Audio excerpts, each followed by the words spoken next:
Subscribe to the channel, share this video if you found it captivating, and leave us a comment to tell us what you think of the royal secrets finally revealed. They were two distant figures, two parallel destinies, with no apparent connection other than the one that chance would subtly weave in the shadows. Felipe de Bourbon, Prince of Asturias, heir to a 1,000-year-old monarchy. Letizia Ortiz Roquesolano, a star journalist of the small screen, a modern figure in a rapidly changing Spain. Nothing, absolutely nothing, predestined their worlds to collide. And yet, it was in this social, institutional, and media chasm that one of the most unexpected love stories of contemporary European royalty was born. A love story born in secrecy, fiercely protected, hidden for months from the press, and which we reveal to you today in its smallest details.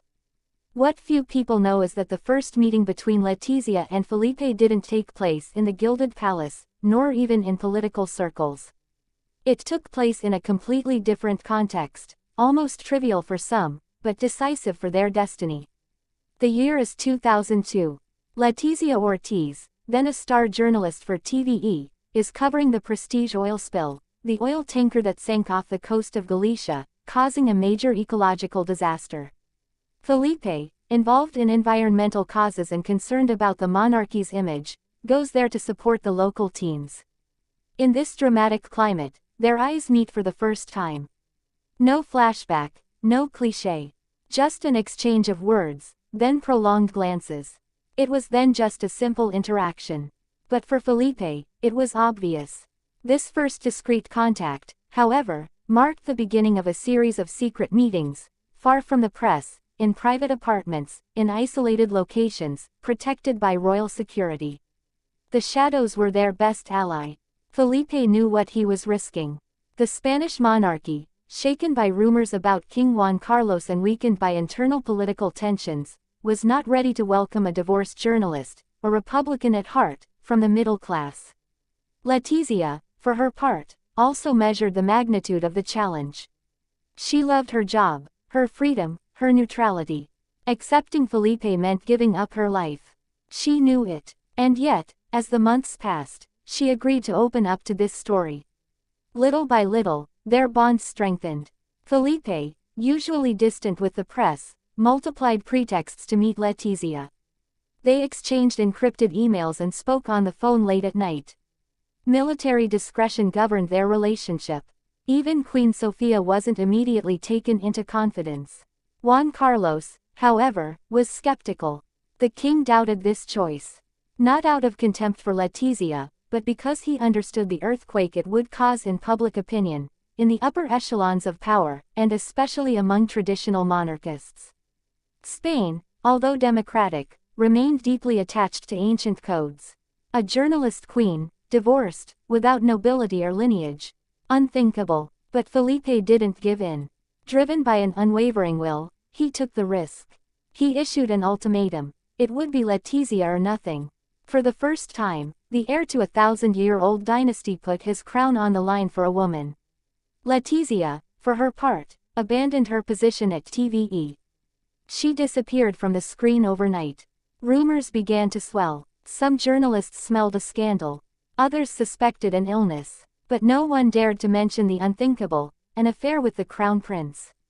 Until one day in October 2003, when the news fell like a bombshell. The royal house summoned the press. Felipe de Bourbon officially announced his engagement to Letizia Ortiz. There was widespread shock. The Spanish discovered that, silently, out of sight, the prince had been leading a double romantic life. The foreign press went into overdrive. British newspapers are talking about a royal earthquake. In Spain, there is confusion. Monarchists are shocked, Republicans intrigued, and the people are divided. Some praise Felipe's courage, others denounce an irresponsible romantic drift. But already, Letizia appears, upright and dignified, at her fiancé's side, controlling every word and every gesture. From then on, things moved very quickly. On May 22, 2004, the wedding was celebrated at the Almudena Cathedral in Madrid. An event broadcast worldwide. Letizia officially became Princess of Asturias. But integration was not easy. She had to learn the codes, the traditions, diplomacy, and silence. Some members of the royal family made it clear to her that she was tolerated, but not yet fully accepted. The looks were harsh, the criticism harsh, especially behind the scenes. But Letizia, methodical and perfectionist, asserted herself. She refused to be a mere figurehead. She studied, observed, and adapted. She gradually became a central player in the royal strategy. Her influence on Felipe was evident. She pushed him to adopt a more modern, more accessible image. She taught him to listen to the people, to understand the media, and to anticipate crises. In 2014, when Juan Carlos abdicated, she supported Felipe in the transition. That day, she became Queen of Spain. A role she assumed with discipline and firmness. But at the heart of this modern fairy tale, there are still dark areas. Moments of tension, disagreements, and self-questioning. Their relationship has endured trials, sometimes behind closed doors, sometimes in the spotlight. Rumors of infidelity, icy gestures in public, and avoided glances. The tabloids seize upon them. Yet, they never officially waver. The couple resists, even under pressure.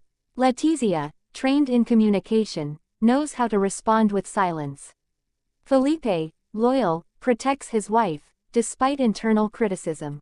Today, more than 2 decades after their first secret meeting, the Spanish royal couple embodies a form of cautious modernity. Letizia is respected, sometimes feared, but rarely ignored. Felipe has become a stable king, without excessive pomp, but solid. Their relationship, through its trials, continues to fascinate.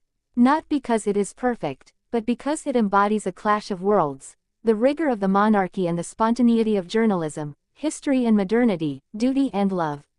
Behind the formal smiles and official appearances, this disturbing truth remains. Their story began in the shadows, fiercely protected, defying the rules of a world too rigid to accept unconditional love. And if Letizia is queen today, it's because a man dared to say no to tradition and say yes to her heart. So, faced with these revelations, one question burns on everyone's lips. What remains to be discovered behind the palace walls, in the intimacy of this couple who sacrificed everything to live their love in the light of the throne?